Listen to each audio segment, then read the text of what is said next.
Casey, I'm excited to sit down with you and hear a little bit about your story. As we kick off, though, will you just give us a quick introduction of who is Casey Arnold? Absolutely. Tyler, thanks for having me. I'm Casey. I am our business administrator here at Colonial Hill in Synder, Texas.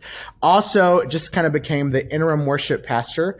So as all of us know in ministry, we wear many hats. Yep. And just go. And so, I live in Snyder. It's a small West Texas town, about 12,000 people. And I guess been here about a year and a half. Moved back home from being in Austin for about 7 years. Huge kind of culture shock, but absolutely love it. Awesome. And so, Casey, what is it that got you into ministry in the first place? So it was my youth pastor. Growing up, he made ministry just seem so fun. Mm-hmm. And senior year in high school, felt God was calling me into the ministry and never looked back. I guess just ministry should be fun. So it has. It's been so much fun to be able to be a part of it.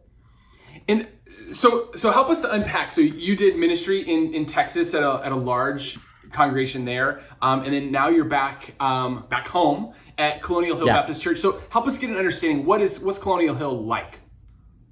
So Colonial Hill is a good kind of, I wouldn't say country church, but just a good small West Texas town church where in Snyder, being a community of 12,000 people, you know everyone. Yep. And so the beauty of moving back, having been gone for seven years, moving back, there's a lot of new faces that I've never seen before. And so seeing just the change in our home church, kind of growing up very traditional, and over the past few years have kind of changed that more into a contemporary feel church, where we're seeing all kinds of people now, and so it's really, really exciting. Yeah, and so Casey, when did you guys start using Texan Church? Was that there at Colonial Hill, or was that prior to that? So they started using it prior to me coming back.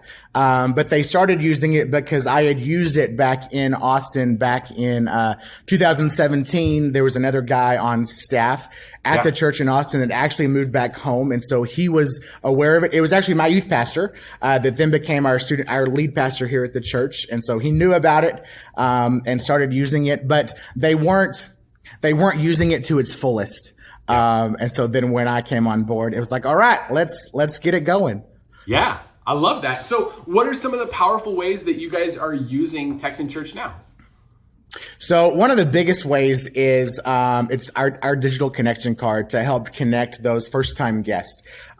We've had the physical connection cards in the pewbacks. We used to have bulletins, and so they were actually on the bulletins where you would tear it apart, put it in the offering plate, and then we got rid of the bulletins and had to figure out, okay, well, we'd have these digital connection cards.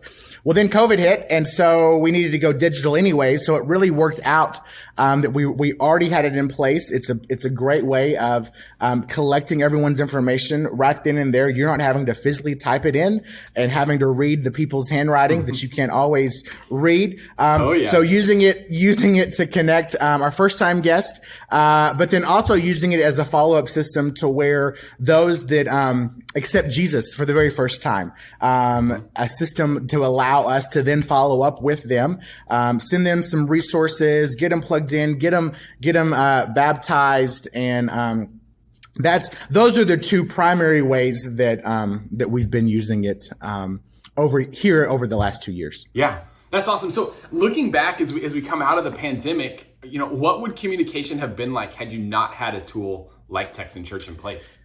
It would have been a nightmare.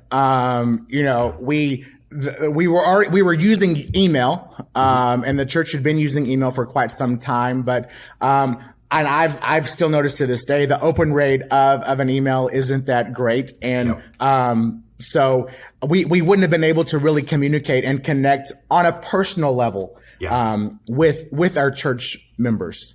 Yeah. I think that's one of the most important aspects when using any kind of communication platform. When used correctly, there's going to be there's a give and a take. There's a conversation that happens because the reason we communicate is to build relationship.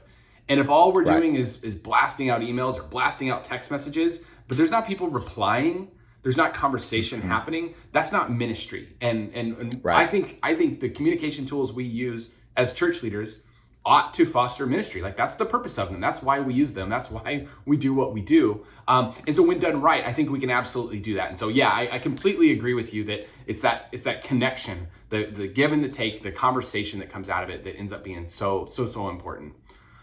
Yeah, go ahead. Well, I was just going to say, and going off of that, that's exactly how I knew it was working for us, was that someone approached me and said, "Hey, you're the one that sent out that text message, right?" And she said, I've never received a personalized text message from a pastor. Yeah. And so at that moment, I was like, okay, we're getting somewhere. They're feeling, known, noticed, loved, seen, and that they truly matter. So that conversation began to, take place. Oh, I love that. That's awesome. So Casey, let me just dig in just a little bit deeper. At your church right now, are you the only one on staff that's using Texan Church, or do you have other folks that are helping out or using it in different ministry areas? Yeah, so we actually just kind of onboarded our kids pastor with it just within the last really month. So it's still super new, but just added a new phone number to our account to allow him to kind of have his own, just to help start communicating with the parents. That's a huge thing with our kids ministry. We've never really had that element covered to where all the parents are kind of in the loop. They've used other platforms, but they just haven't had the success that I know we're going to see just by them using Texan Church and having that direct line in to them. Yeah, I think children's ministry is a no-brainer, especially because just young families are just so busy, right? Like, it's really hard for them to take note every time you send out a newsletter that's got 50 different bullet points in there that they're supposed to remember them all. Yeah, we just know, like, young families aren't setting aside time to actually read that. You can check your open rates, and open rates are like a little bit important, but actually what we care about are read rates, and there's not really a metric around that. But if we were honest with ourselves, the number of people actually reading our weekly newsletters is not very many. It's a really small percentage. And that creates problems, especially in kids ministry, where you've got this event, and if you're not having, here's a way to just track it for yourself. If you have an event and you don't have the attendance that you expected, then you have a communication problem, right? Like, it's maybe you just happen to choose a really terrible time for everybody in your community, but that's pretty unlikely. Like, if we're honest with ourselves, it's people didn't recognize or didn't set aside time to attend. And so if we can use communication channels like a text message where we know they're going to open it, we know they're going to read it, and likely they're going to reply back and say, "Yep, I can't wait. I'll see you there." Or, "Nope, sorry, we're out of town." Like, those are all good answers because that's a conversation and an opportunity for us to do ministry. So, yeah, I love the fact that you're in bringing this into your kids ministry as well. I think that's super smart. Yeah, yesterday I just used it for our senior adult ministry. We had an event for them, and so sent out a reminder. And one of the guys just said, "Man, thanks so much for that reminder. I would have forgotten about it." Yep. And I was completely blessed by being able to come. So it's huge. We forget that people need those reminders, and what a better way than to do it through a text message. Yeah. So Casey, let's dig in. One of the areas you said you guys are having success is around first-time guest follow-up. So I'd love for you to just share a little bit about what was it like before what was your guest follow-up system like before Texan Church, and then what's it like now, and kind of paint that picture for us. Yeah. So, pre-Texan Church, they would just fill out a physical connection card, and then place it in the offering plate that was passed. And that's where it really stopped. There was no initial follow-up. And so it's like, well, why are we having them fill out information if we're not going to do anything with it, if we're not going to follow up with them? Like, this is one of the primary ways to help close the back door of the church. Right. And so people were falling through the cracks. We couldn't understand why people weren't coming back. There was no feedback. There was no helping get them plugged into the church and to see all that God had for them. So we were just collecting useless information because it was just sitting there. So there wasn't a system in place. It looked good. Oh, we had 5 visitors today, but it stopped. It stopped there. You know, we count the things that matter, but yet if we don't follow up, then to me, it doesn't truly matter for that. Yeah. And unfortunately, Casey, that's a story we hear from, thousands of churches across the country of guest follow-up is just not, it's just not a priority. Or it's not prioritized correctly. We all think it's a priority, but we also wear a million hats. And I think guest follow-up is one of the easiest things to put on a back burner, right? Like there's a million things that you do that you have to do. Like there's no option you can't do. Right. But guest follow-up, like if we're honest with ourselves, it's optional because no one knows if you do it or not, except that one person, that one family that just doesn't feel the love from the people at your church, right? Like they didn't feel noticed. And so I think, if we can close that back door, if we can help those people to feel known and noticed and loved, then that gives us an enormous opportunity to grow our church, but then also to help that person or that family connect with God, connect with your church, both, and just feel love in that community space. So now what is it like? So now you have Texan Church. How does that feel different now? So to me, it feels so much freer because it's the one thing that I love about it is it's an automated process, and they don't know that. We know that, but that it's not like we're not putting it on the back burner, but the process is taking place to where I don't necessarily have to set time out of my week to input the information. They're texting the number in, they're automatically put into those groups. The follow-up systems take place. They get those reminders. And so it's a huge relief off of someone that does wear multiple hats, knowing that it's going to be taken care of by itself. And then allow us to, in the process, when they do get that personalized text message, and it comes to my phone, I need to respond to that message, and that's where the communication begins. And so not only are we seeing the people know that they're known, noticed, and loved, but they're also becoming a part of the family. And they have that family sense, and that they're recognized, that they're not just some random person walking into the walls. They're someone that we truly care about, because we're taking the time to follow up through the text messages and the emails that get sent out to them. And so, Casey, take me back to when you recognized that you had an opportunity to do guest follow-up a little bit better than what you guys were currently doing. How did you choose to leverage Texan Church as the tool to help solve that problem? So the biggest thing that sold me was digital connection card, because we were taking the physical connection cards and then having to type them into our database. And I'm like, this is time that I don't have, that I'm having to add to. And then you have the handwriting. And so the biggest thing for me was just going digital. I was like, praise the Lord. Like this is what we need. And so really leveraging that. And then, still offering both the physical and the digital connection cards, because there's some that for some reason they just like to fill out that physical connection card, but then taking their information and simply inputting it into the Texan Church system, and they get the exact same follow-up as someone that texted in. And so to me, that was the digital connection card was the huge selling point. And then I came to find out, man, there's so much more that you can do with Texan Church than just a digital connection card. Yeah, and so Casey, you're in a small town in West Texas, and you come to your leadership team and say, "Hey, I want to go use this digital connection card put out by Texan Church." What was the feedback you initially got from your church leaders, and then how did they come around to wanting to leverage a tool like Texan Church? So they were actually very accepting, receptive of it, because our church is 67 years old, and we've only had 4 pastors during those those 67 years. Yeah.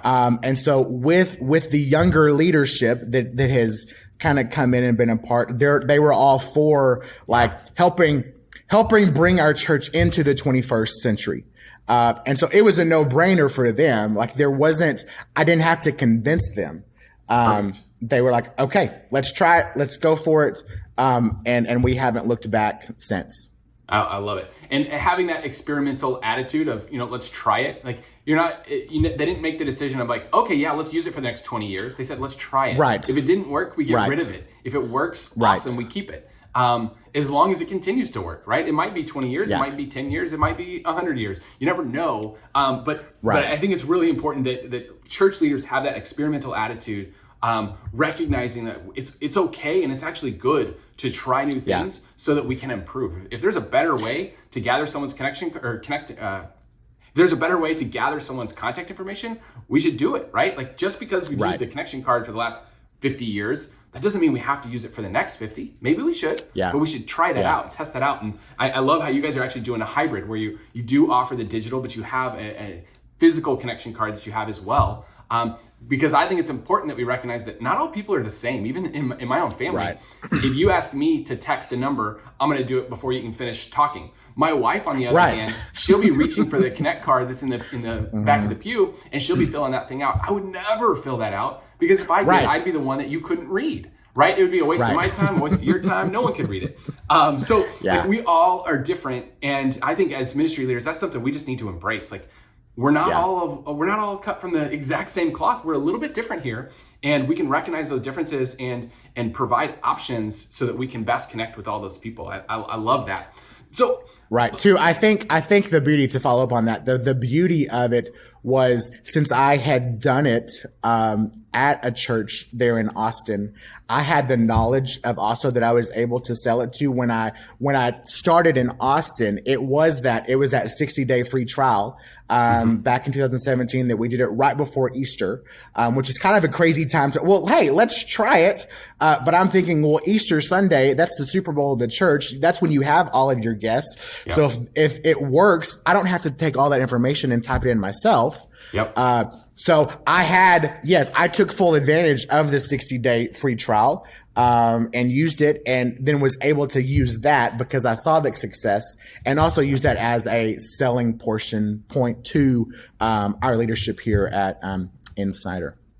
Awesome. So you guys started out with a trial. You started on a free trial, and then you've decided to stick around now between the two churches for, for almost 5 years now. What proof do you have that it was working, right? Like, what gave you the confidence to say, yeah, we should pay for this because we think this tool is going to actually help our ministry, help us to be more effective. It's going to save us time. It's going to ultimately save us money. It's going to help us to reach new people. What proof gave you the confidence to know that was the wise and right decision? Yeah, so I think one of the biggest things to me was when you start recognizing people responding, people starting to have those conversations from the text messages. And not only that, you send out the reminder, the next week, and they're like, hey, thanks so much for the reminder. We really enjoyed church last Sunday, and we look forward to coming back to it. Another one was the lady hunting me down in the foyer and saying, oh, you're the person that sends out the messages. Yeah. Like, thank you so much for making me feel like I matter. But truly seeing those people continue to come back week after week after week. And not just that, but how it then overflowed into people starting to go through our growth track and getting plugged into serving, volunteering on a team, and then, seeing their lives be radically changed, all from an initial text message that it came from, and then seeing God take that and do everything that he can, and only what he can, with them.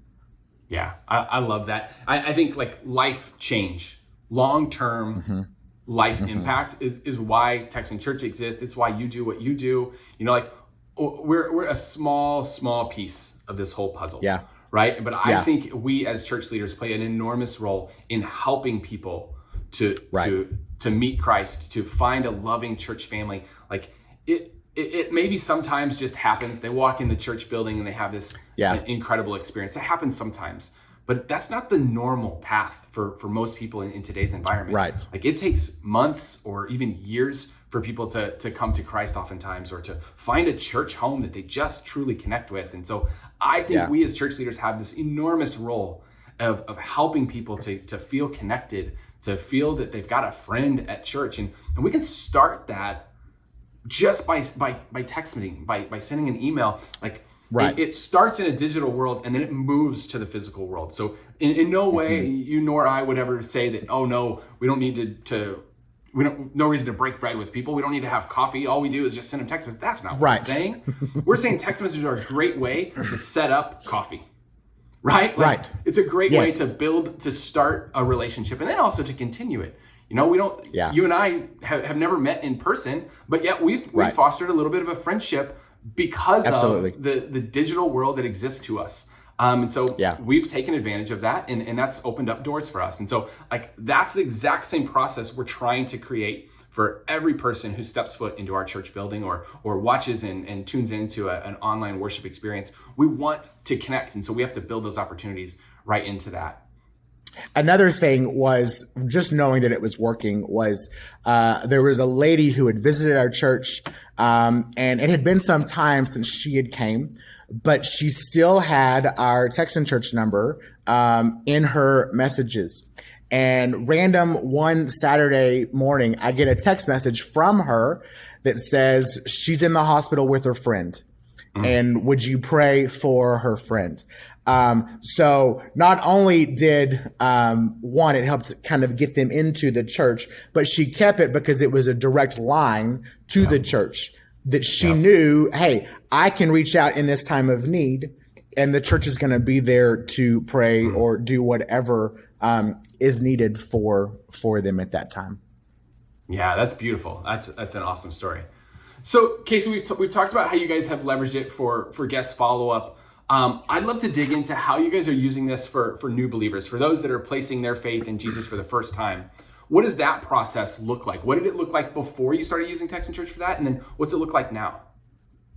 So before we started using it, there really was no system in place to help identify those that would accept Jesus during the service, unless they were to come down to the front, talk with the pastor. Well, not everyone wants to do that because they're like, well, all the eyes are going to be on me. Yep. You know, I feel that awkwardness. And so there just wasn't, some people were accepting Jesus on that Sunday, but we never knew about it. So we could never come alongside them and help them take their next step. Yep. Well, then when we rolled out, using Texan Church, at the very end of every single message that our pastor preaches every single Sunday, he helps give the gospel presentation, even if he hasn't given it during the sermon per se, but then allows them that opportunity. And so, hey, if you made that decision, would you text the word saved to, and it's our phone number, and it's going to send you a link. Click on that link,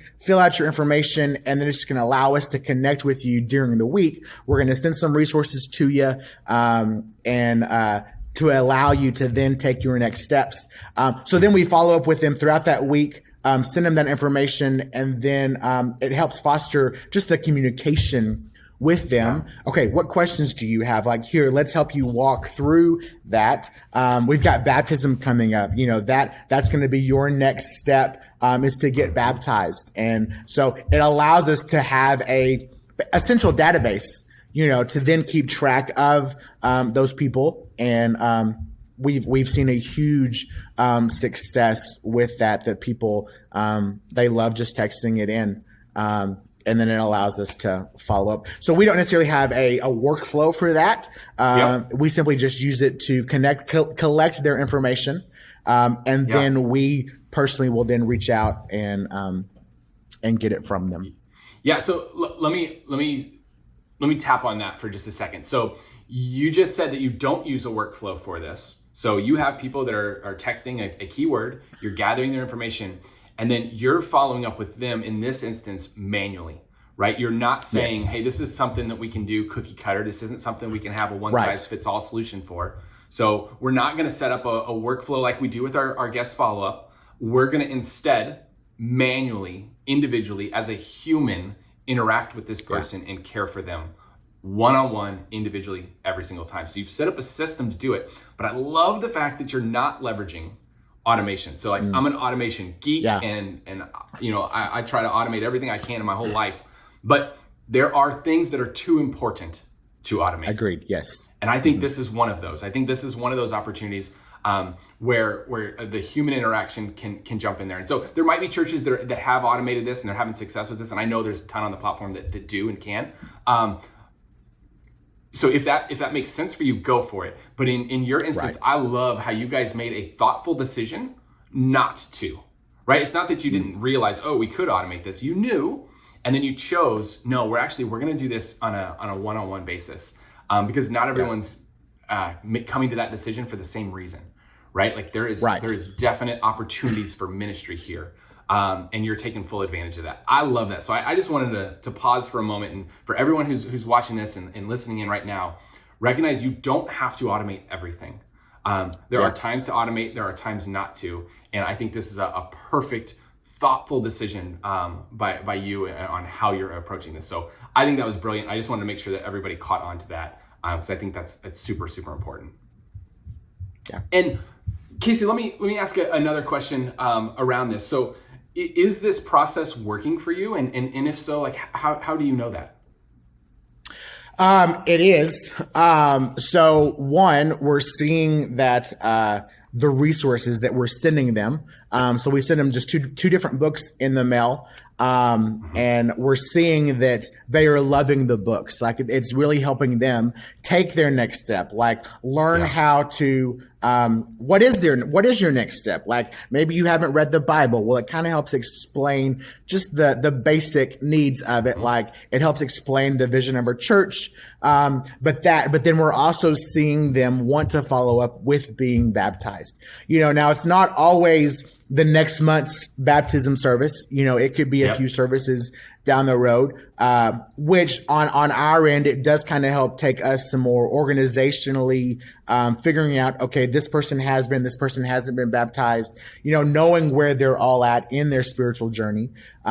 But I would say those two factors, hearing that they're loving the resources that we're getting, them getting baptized, but then also it's going beyond that and they're getting plugged into the church. They're getting plugged into a small group and being a part of that community and finding that there is a bigger picture, that they are, they can get around people and talk about the things that they're struggling with.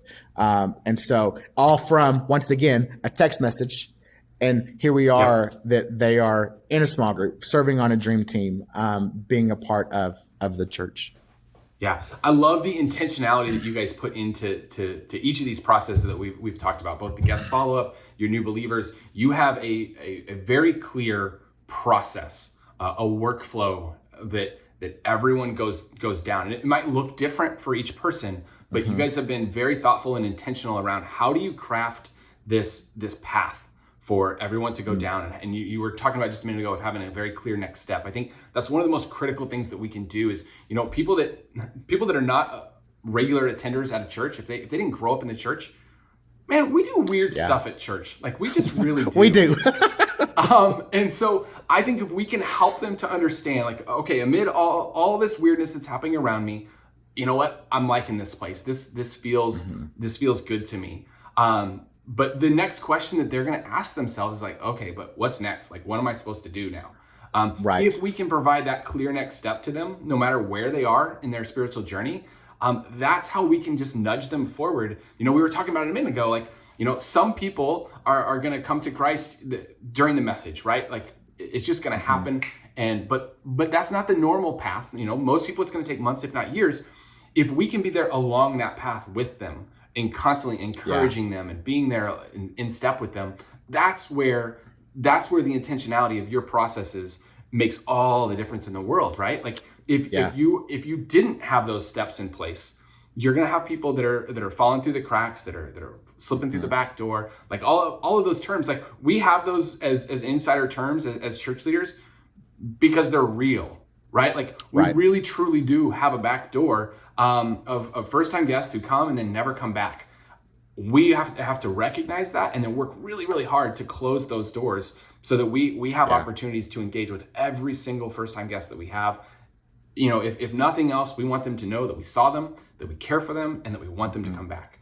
And so if we can commit to that, I think that's where really massive life change can happen. We can change an entire community just by simply doing some of these small things to help people to get connected and kind of come into the fold of our church community. So I really appreciate you sharing those. Did you have something you wanted to add on to that? Yeah, I was thinking too, with our process of first time saved, you know, texting in saved, like it even goes beyond just in-person services. We've seen it work where even someone is viewing from online service and they don't even live in Texas. You know, it may be Oklahoma or Kansas City or, you know, who knows, but they'll text that in. And since we've made it personal, we don't have that workflow. It still allows us to send them resources, but then also figure out how to get them plugged into the local church to where they're at. Yeah. And so that's been a really cool thing to kind of see too, where we weren't necessarily expecting it to happen. But with online church, you know, everyone watches church online from wherever. And so cool that they feel comfortable being able for them to be able to text in to get that. I love that. That's incredible in the ways that God can leverage technology to connect people thousands of miles apart. But yet we're all right here on this journey together. I love that. So, Casey, I want to kind of go holistic here for a minute. So what was the problem that you were having, that you were trying to solve or needed to solve before you had Texan Church? Like, what were some of the major holistic problems that you were having at the church that that helped you to recognize, like, hey, maybe there's a better way to do this? Just seeing that, one, people weren't coming back. Two, also when we were collecting that information, and not having a system in place, that it was just sitting there. And so then when we made the decision, well, there's something that we need to do about it, being inundated with all of the physical data to have to take in, and someone that is working on his time management. That's not one of my biggest skills, but figuring out, okay, well, when am I going to set aside all this time to now enter their information in? And so that was another issue for me, was, okay, how can we make this better so that I'm not having to spend extra time that I don't have to get it in. And so, Casey, as you recognize those problems, or possibly you see them as opportunities, what did that feel like? I'm guessing you were feeling frustrated at the problem before you, but kind of what were the emotions that went through as you kind of discovered, hey, wait a minute, I think we're messing up here. Yeah, so definitely some frustration, definitely some, there was that angst of, man, like, I really want to do this better, but I just don't know how. I don't know where to start.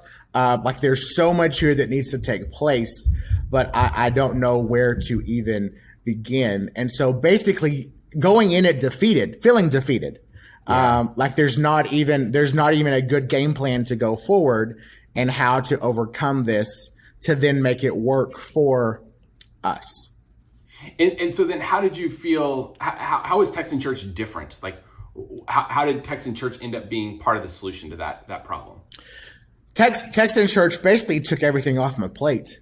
It allowed me to see, man, there's so much more time that I'm going to have now, to where it takes care of the whole process. It does it for me. You know, when you get them in the system and it sends the automated text message, I 99% of the time each week forget that the text messages are being sent out, until I get a response. Oh yeah, that was scheduled to go out today. And to see that, it's a process that's working, that I don't even have to worry about. It takes care of itself. And then just to respond and to communicate with the messages that do come in to help serve our people. Yeah. And so maybe going a step further with that, Casey, take me to the moment either the moment or even maybe the moments that you have each week where you recognize that Texan Church is actually working to solve this problem for you? Yeah. So one of the ones, and this is more recent within the last probably 10 months that I would say. It was a step that we added in actually with our first time guest system, that on Tuesday afternoons, a text message goes out and says, "Hey, I'm going to spend some time in prayer for you this afternoon. Do you have any prayer requests?" And these are people that I haven't even met, but yet they pour their heart out to me in a text message. And I'm like, okay, this right here is what it's all about. They don't know me. And so maybe that's a reason why it's easier for them to share their prayer needs. But I think that was a huge light bulb moment of, man, like this is what it's all about. Being able to pray for them. And Casey, so you were feeling a little bit overwhelmed with the amount of work, and you were saying time management was a bit of a struggle as you were taking on this role. What does it look like now that you have Texan Church in place? And I know you're saying that the automation saves you some time. So like, what's your daily schedule look like now compared to what it was when you were trying to do this all manually? So I don't even think about it. I'll log in maybe once a week and check to see, which I get the emails when someone joins a group, first time guest or whatever. And so it helps trigger that. But it's not like I'm not spending my entire week having to worry about the guest follow-up. I'll log in occasionally and see what's there, as opposed to just the messages that come to my phone, or scheduling it, sending a message out. I don't spend a lot of time having to do it. So it's really freed me up, especially now that I've taken on another job. Like, oh, good. Like those things are still going to take place and I don't have to worry about it. Like it's handled. So yeah. Yeah, that's awesome to hear. That's one of the main reasons that Texan Church exists is we were helping to solve a church plant that I was a part of. My older brother is a church planter out in Sacramento, California. And the one problem that we were having was, as long as the church stayed really small, you can do incredible guest follow-up on your own. But if you get beyond that threshold, and it probably varies for everyone, but if you get beyond that threshold, in our case, it was around 100, doing really effective guest follow-up becomes cumbersome. It becomes hard, and eventually it becomes impossible to really, truly stay on top of it. And so what we set out to do was just build a system so that we could kind of put this on autopilot, at least the first steps, right? So, I would argue that the magic behind what you're doing in your guest follow-up is not in the initial messages that Texan Church is sending out for you, but when they reply back and then it's your time. This is where you shine. This is where you do ministry. And it's those connections that are ultimately where it's headed. And so I really love the way that you're leveraging that, and it's now allowing you to take on different roles and yet still do guest follow-up at a really, really high level, because it's just so critically important. So what has been the biggest change in your all's ministry since you started using Texan Church? I think that people feel like they have a direct line to us. Even though we're a smaller church, and they know they can come by anytime. It was just having that access to us, and not just that access, but knowing that someone would respond, someone would reply, that it's not just going and sitting in an email somewhere or this database over here that no one looks at or checks, but that they have that direct access, that direct line to us, and know that we're going to answer them, we're going to hear them, and be able to come alongside them. I love that. And Casey, if there's anyone out there who's on the fence, they're considering using Texan Church, but they haven't dove in, they haven't started a trial, they haven't really tested it out themselves, what would you tell a church leader who's in that position? Go for it. Don't hesitate. Do the 60-day free trial. Take it. Do it. Like it's worth it. You will instantly see the fruit that comes from it. Knowing that people are going to be known, noticed, and loved. Like they're going to see that and feel that themselves. Give it a try. You won't regret it. I haven't regretted it since the day one that I saw the promo video about Texan Church. And that was 5 years ago. I love everything Texan Church. I love their leaders. I love the support. Anytime there's an issue, the support team rises to the occasion instantly and gets it figured out. And if there is an issue, like if you have questions, the team is phenomenal at helping you even figure out how to set up your automated processes or your groups, or, well, have you tried this? Have you tried that? And having weekly Facebook meetings to where you have that time with Jeanette to talk it out and to see, not only just to see what you're doing, but to see what other church leaders are doing and to be able to grow and learn from them. That there's this huge Texan Church community out there that not just their staff, but just anyone in general that's using Texan Church is there to help you figure it out. So you're not alone in the whole process. So I'd say go for it, and you won't regret it. Awesome. Casey, thank you so much for your time and for sharing all this. This is so impactful. And you're a huge part of that community that you're just sharing about, of as I reflect back on Texan Church, the thing that I'm most proud about is the community of church leaders that we have gathered. There's incredible people making incredible impact across this world. And best of all is they're so generous with sharing what's working and what's not working. We share our successes, we share our failures, because from that we can do community learning, and then we can all elevate our game. We can do church just a little bit better so that we can more effectively reach our community. And you're such an enormous part of that. So I want to say thank you so much for your generosity in sharing so much of your wisdom, both today and then also all of the ways that you do into the community. So thank you so much, Casey. We really appreciate you. Well, Tyler, thank you. Thanks for always giving me an opportunity to rep Texan Church. I love it. I mean it. We appreciate you. Take care. Awesome. Thank you, sir.